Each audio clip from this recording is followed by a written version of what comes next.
오늘 본문 말씀은 엘리사 선지자가 흉년이 들어서 고생하는 어떤 지역에서 두 번의 기적을 일으키는 이야기를 담고 있습니다. 옛날에는 사람들이 겪는 가장 대표적인 고난이 흉년이었습니다.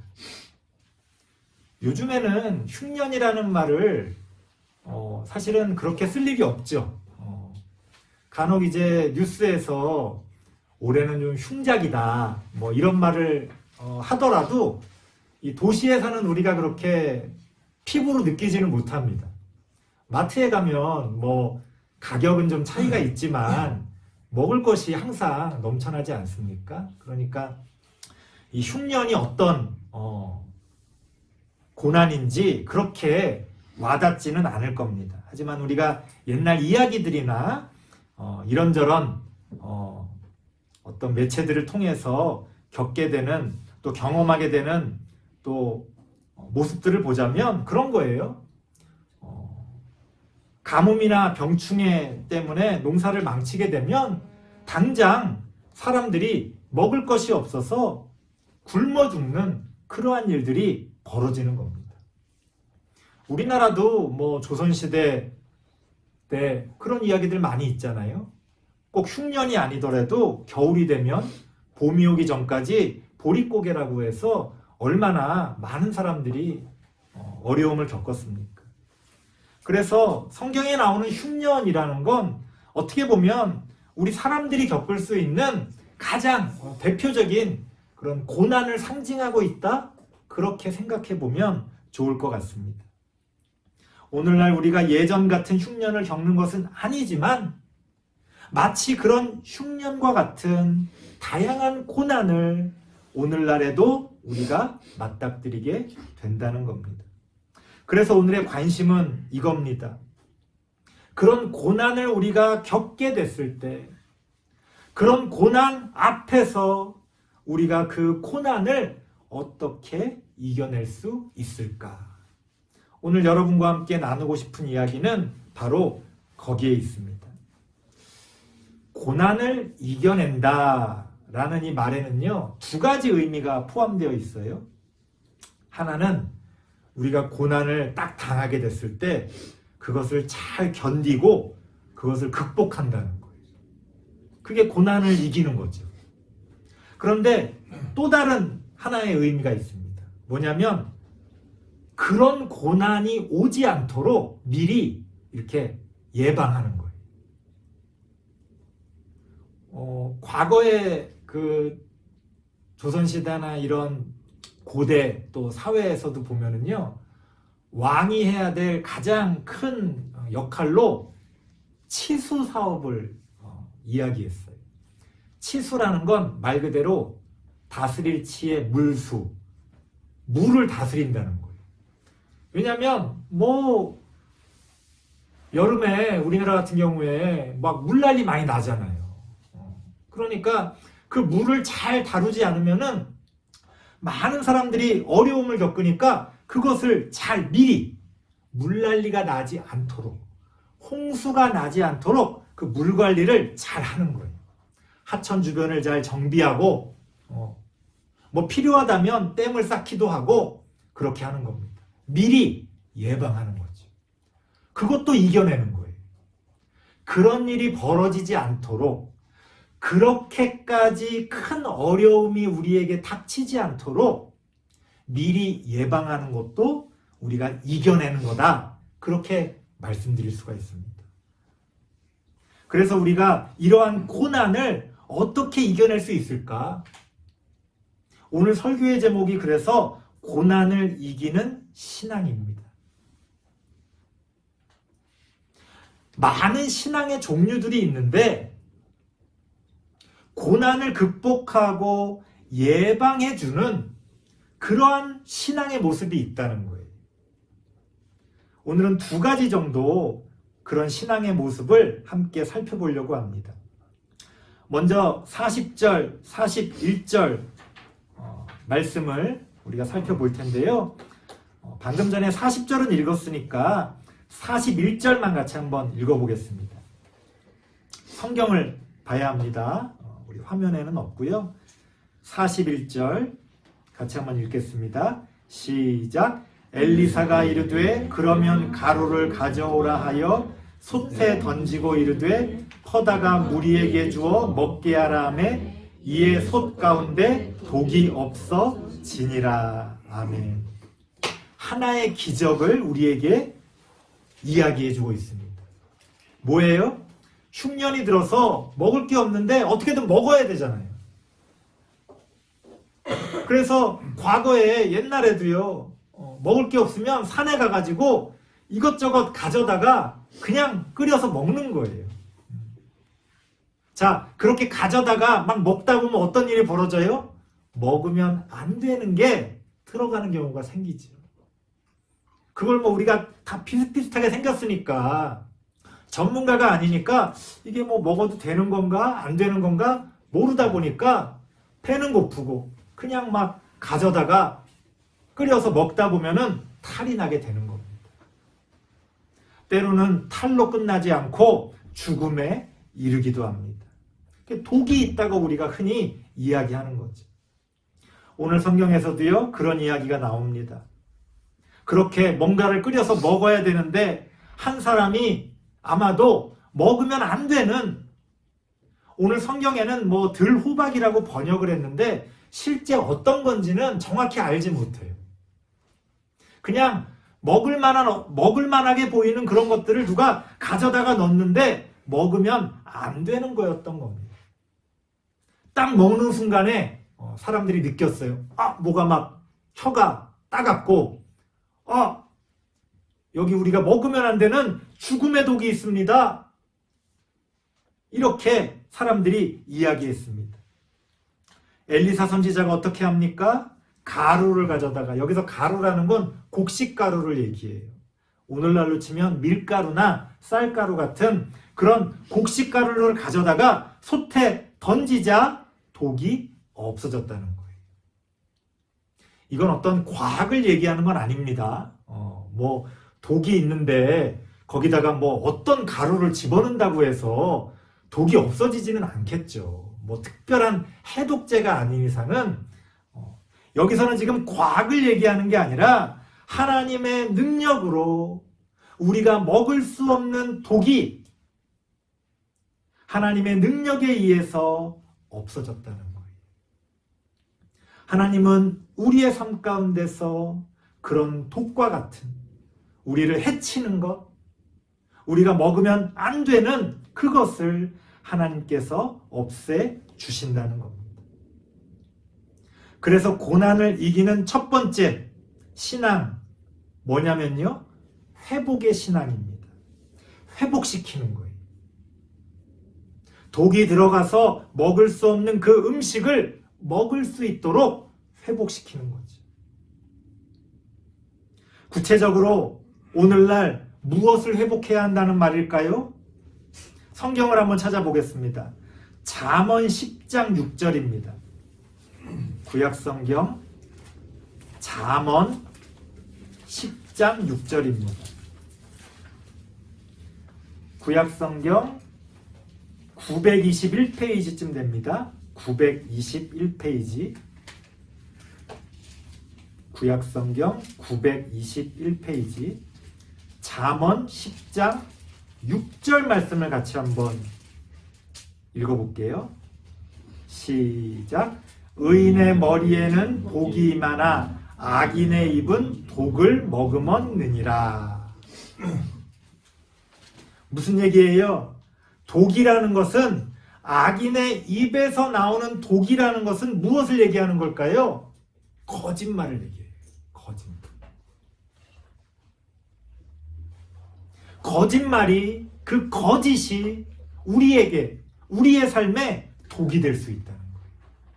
정말 그렇죠? 인터넷 댓글 같은 거, 막 악플 같은 거 달고 그러면 그게 사람을 죽음으로까지 이끌잖아요. 우리는 사실 뭐 평범한 우리 사람들은 그런 경험이 많지 않으니까 잘 모르지만, 오죽하면 그 연예인들이 혹은 때로는 어떤 일반인들이 갑작스럽게 수많은 사람들의 그 악플, 그 욕, 비난에 대해서 견디지 못하고 죽음을 선택하는 경우가 얼마나 많이 있습니까? 사람의 입에서 나오는 것이 사람을 죽이는 독이 된다는 거예요. 그 중에 가장 큰 것이 뭡니까? 거짓이죠. 거짓. 그래서 하나님께서는 그 거짓을 가장 싫어한다 이렇게 말씀하십니다. 찾아볼게요. 시편. 잠언 앞에 바로 있습니다. 시편 5편 6절입니다. 시편 5편 6절. 구약성경 806페이지.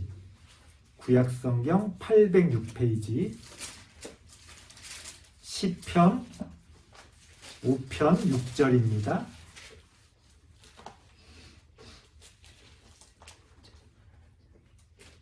함께 한번 읽어보겠습니다. 시작. 거짓말하는 자들을 멸망시키리이다. 여호와께서는 피 흘리기를 즐기는 자와 속이는 자를 싫어하시나이다. 아멘. 하나님께서는 그래서 그런 속이고 거짓말하는 것 싫어하십니다.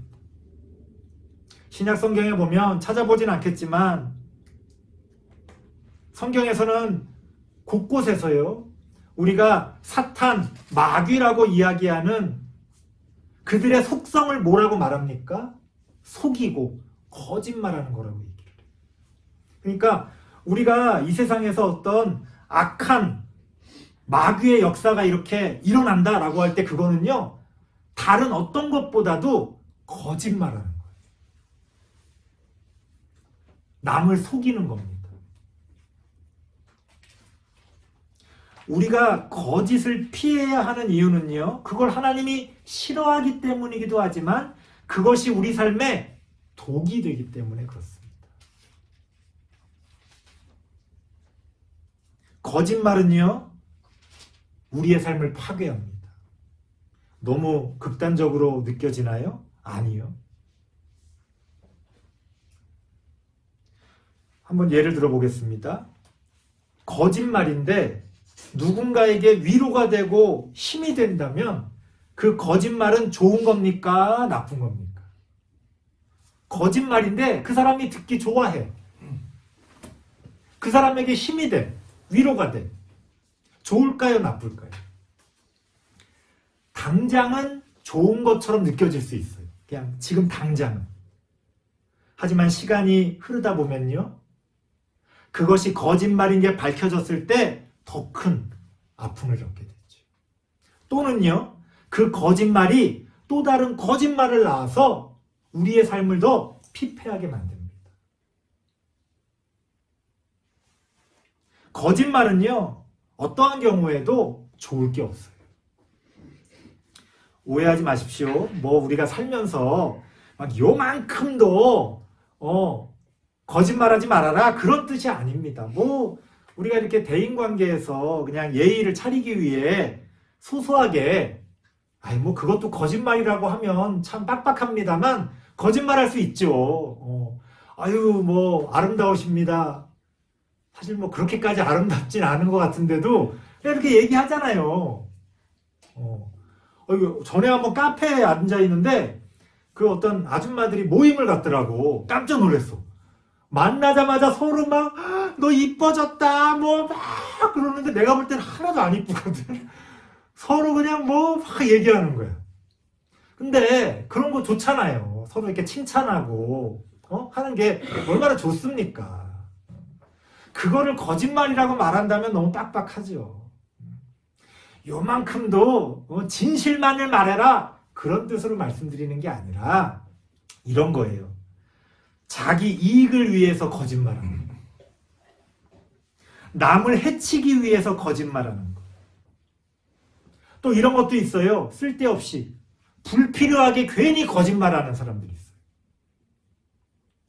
이런 거짓말은요, 바늘 도둑이 소도둑 되듯이요, 작은 거짓말이 쌓여서 큰 거짓말을 만들어냅니다.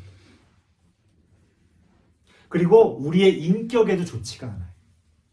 사람은요, 진실되게 살아갈수록 그 영혼이 깨끗해집니다. 자기도 모르게 자꾸 거짓말을 하잖아요. 그 영혼이 망가져요.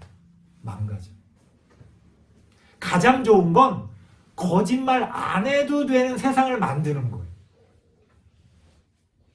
예를 들어서 어떤 회사가 부하 직원이 상사한테 자꾸 아부를 하기 위해서 거짓말을 할 수밖에 없는 분위기를 만들면 그 회사는 망하는 겁니다.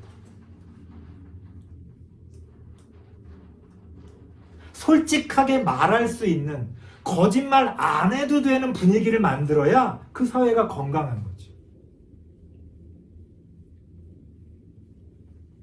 그렇기 때문에 이 거짓이라는 것이 우리의 삶을 망가뜨리고 우리의 인격을 망가뜨리고 우리에게 좋지 않다는 것을 우리가 분명히 기억해야 됩니다.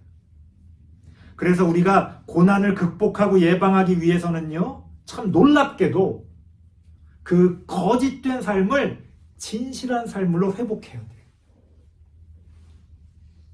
무슨 얘기냐면요, 어려움에 처하게 되면 그런 거 있잖아요. 우리 드라마나 이런 거 보면 검사를 했는데 누가 이제 불치병에 이렇게 걸렸을 때 이거를 솔직하게 말을 해줘야 되냐, 환자한테. 외국에서는 그게, 선진국에서는 그게 논란의 여지가 아니에요. 당연히 말을 해줘야죠. 진실을 알아야죠. 그게 힘들어도 그래야 자기 삶을 마무리하고 준비할 수 있을 거 아니에요. 근데 의외로 우리나라에서는요, 뭐 요새는 많이 나아지긴 했는데 좀 과거에 보면은 말해주면 안 된다는 생각을 하고 있는 사람들이 많았어요. 모르는 게 나은 거 아닌가? 그렇지 않습니다. 그렇지 않아요. 그 사람이 모르고 죽었을 때 나중에 하늘나라에 가서 얼마나 원통하겠어요. 그래서 제가 항상 드리는 말씀이 있잖아요. 저한테 상담을 이렇게 원하시는 분들이 간혹 있는데 그 인간관계 때문에 이렇게 물어보시는 분도 있어요. 목사님 이럴 때 어떻게 해야 될지 모르겠어요.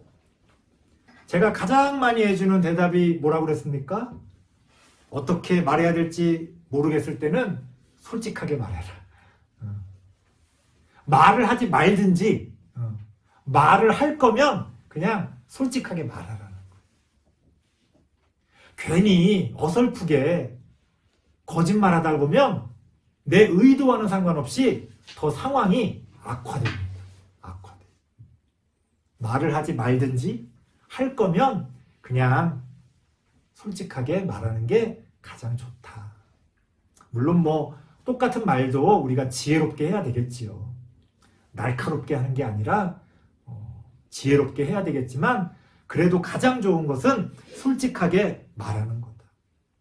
우리가 어려움에 처하게 되면요, 고난에 처하게 되면 남 탓을 하게 되고 자기의 상황을 자꾸 합리화시키게 되고 이런 것들이 다 뭐예요? 거짓이잖아요. 거짓. 저 사람 탓이 아닌데 혹은 저 사람만의 탓은 아닌데 누구의 탓을 막 하는 거예요. 그거 거짓에 휘둘리는 거죠. 내가 잘못한 게 있는데 그걸 끊임없이 합리화시킵니다. 나는 잘못한 게 없어. 다른 누군가가 잘못한 거야. 내 주변에 어떤 것이 잘못된 거야. 이런 것들이 당장은 위로가 될 수 있을지 몰라요. 당장은. 하지만 문제 해결에 전혀 도움이 되질 않아요. 그래서 우리가 고난을 이기기 위해서는 뭐 대단한 어떤 방법보다도 우리가 거짓된 삶이 아니라 진실한 삶을 회복해야 한다는 거예요. 그리고요, 우리가 평소에 자꾸만 거짓을 이렇게 버리고 진실한 삶으로 나아가기 위해 노력하잖아요. 불필요한 고난을 피할 수가 있습니다. 안 겪어도 되는 고난을 피할 수가 있어요. 가만히 사람들의 모습을 보면요, 자업자득, 그 고난을 스스로 불러오는 사람들이 있어요. 자기 무덤을 막 이렇게 파는 거죠. 그래 놓고서 남 탓을 합니다. 그래 놓고서는 거짓말을 합니다. 그런 경우에요, 우리가 의외로 많이 보게 됩니다. 그래서 고난을 이기기 위한 첫 번째 신앙의 모습은요, 회복의 신앙입니다. 무엇을 회복해야 된다고요? 거짓에서 그 거짓을 버리고 진실된 삶으로 회복해야 합니다. 여러분들이 그것을 꼭 기억하시기 바랍니다. 두 번째 신앙의 모습은 어떤 게 있을까요? 열왕기하 4장, 오늘 본문으로 다시 돌아갑니다. 42절과 43절을 같이 한번 읽어볼게요. 42절, 43절에 또 다른 기적 이야기가 등장하는데요.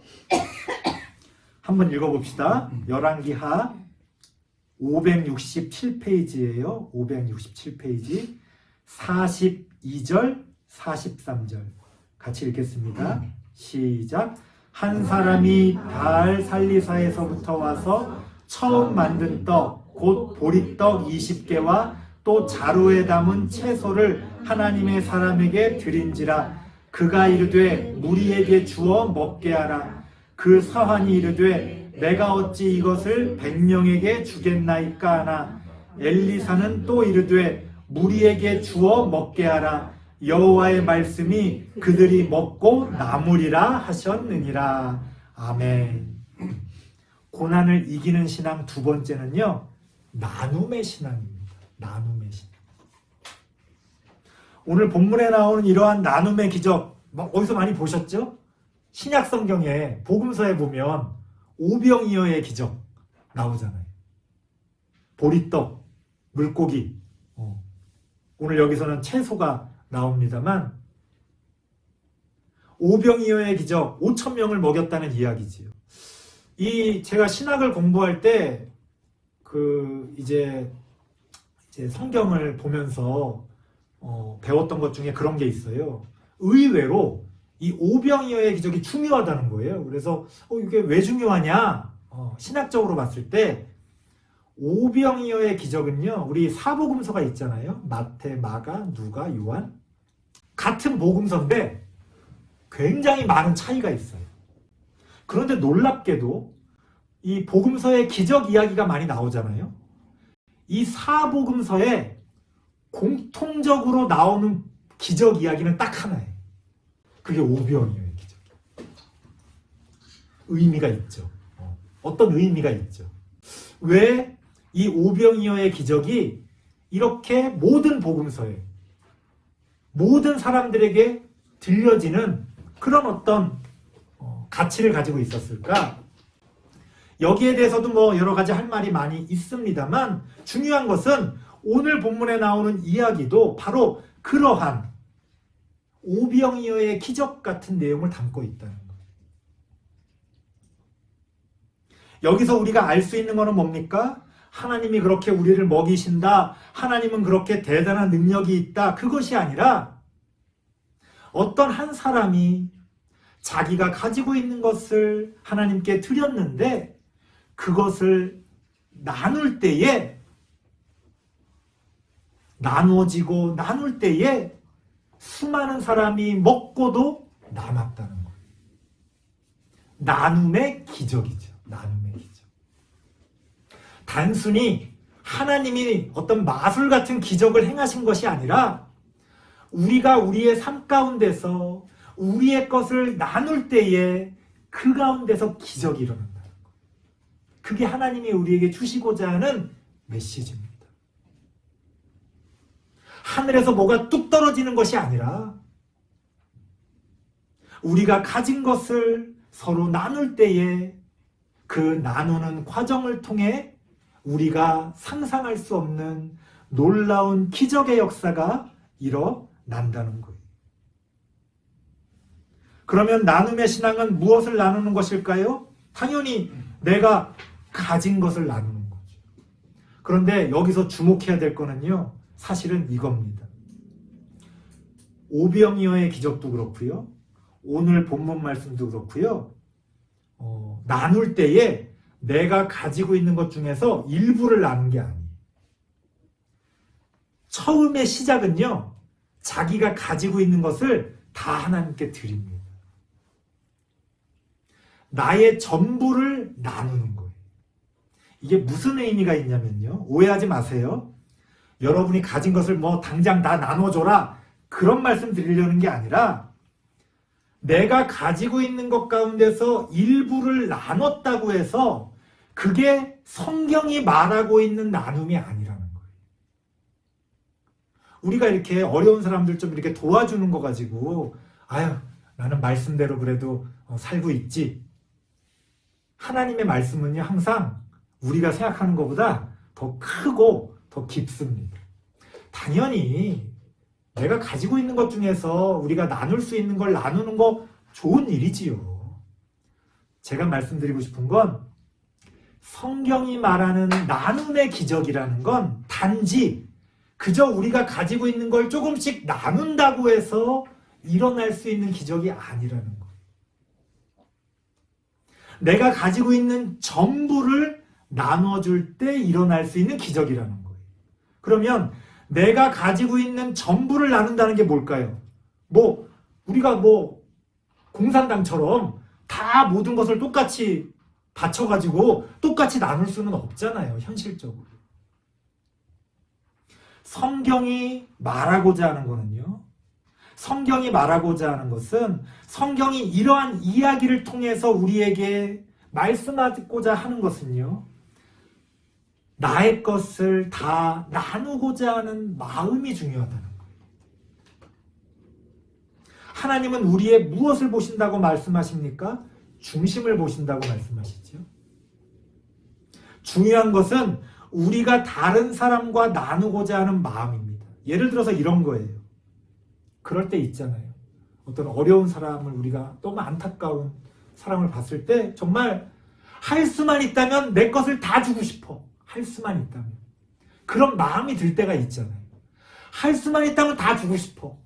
그런데 현실적으로 다 줄 수도 없고 또 다 준다고 해서 해결되는 것도 아니죠. 왜? 나눔의 기적이라는 건 내 걸 다 바친다고 끝나는 게 아니라 그것을 통해 나누어지고 나누어지는 기적의 역사인 거예요. 중요한 것은 우리의 마음을 나누는 겁니다. 마음. 우리의 마음을 다 나누는 거예요. 저도요, 누군가에게 도움을 받을 때 그럴 때 있어요. 어떤 사람이 액수적으로 보면 꽤 큰 액수를 도와줬어도 마음에 상처를 입을 때도 있고요.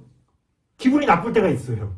약간 좀 이렇게 동정하듯이 이렇게 도와줄 때 기분이 나쁠 때가 있어요. 어떤 사람은 그거보다 훨씬 적은 액수지만 거기에 마음이 담겨 있으면요, 오히려 더 큰 위로를 받을 때가 있어요. 힘이 되는 거죠.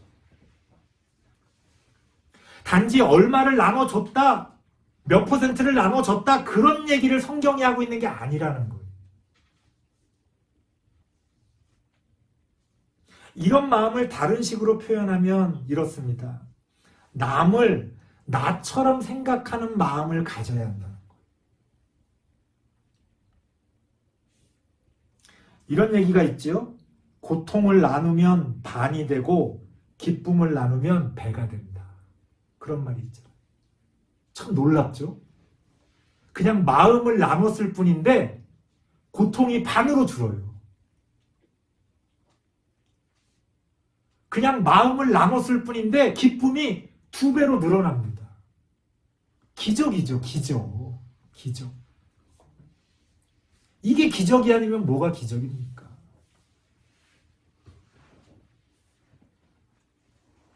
남을 나처럼 생각한다는 것은 남의 고통을 보면 내 아픔처럼 같이 아파하는 거예요. 남의 기쁨을 보면 나에게 좋은 일이 있는 것처럼 같이 기뻐하는 거예요. 오늘 성경이 이야기하는 나눔의 기적은 바로 거기에 있다는 거예요. 우리가 어떻게 고난을 극복하고 또 예방할 수 있습니까? 우리 안에, 우리 모두에게 이러한 나눔의 신앙이 있어야 한다. 우리 사회가 혹은 어떤 개인이 어려움에 처했을 때 우리가 이렇게 마음을 나눌 수 있다면 충분히 위로받고 이겨낼 수 있겠죠. 우리 사회에 그런 어려운 일이 생겼을 때 우리 모두가 이렇게 마음을 나눌 수 있다면 우리는 다 이겨낼 수 있을 겁니다. 사실은 가장 큰 위기는요, 우리의 마음이 이런 나눔의 역사를 거부하고 제각각 자기만의 생각으로 찢어지는 거예요. 성경은 무엇을 이야기합니까? 우리가 그렇게 내가 가진 것을 통하여 또 내 마음을 함께 나눌 때에 하나님께서 그 과정 가운데 놀라운 기적의 역사를 일으키신다고 성경은 이야기합니다. 우리는 그러한 하나님의 역사를 믿고 함께 마음을 나누면서 고난을 극복하고 예방해 갈 수가 있다는 겁니다. 설교를 마치겠습니다. 새해에는 우리 모두에게 이러한 고난을 이기는 신앙이 있어지길 바랍니다. 할 수만 있다면 우리에게 고난이 없으면 가장 좋겠지요. 하지만 어쩔 수 없이 우리가 고난을 겪게 된다면 잘 이겨낼 수 있기를 바랍니다. 회복의 신앙, 거짓된 삶을 진실한 삶으로 회복하고 나눔의 신앙, 우리의 마음을 함께 나누며 그렇게 하나님의 놀라운 기적의 역사를 기다리는 우리 모든 성도님들 되시기를 바랍니다. 기도하겠습니다. 하나님 감사합니다. 하나님 은혜 가운데 살아가지만 우리가 무엇을 해야 할지 잘 모를 때가 많이 있습니다. 고난을 겪을 때에 고난 앞에서 우리는 무엇을 해야 합니까? 회복의 신앙, 나눔의 신앙을 가지고 우리가 그 고난을 잘 이겨낼 수 있기를 원합니다. 하나님 그러한 신앙 가운데 우리와 함께하여 주셔서 놀라운 기적의 역사가 일어나게 하시고 그렇게 하나님과 통행하며 우리가 그러한 고난을 잘 극복하고 또 예방해 갈 수 있도록 하나님 함께하여 주옵소서. 예수님의 이름으로 기도드리옵나이다. 아멘.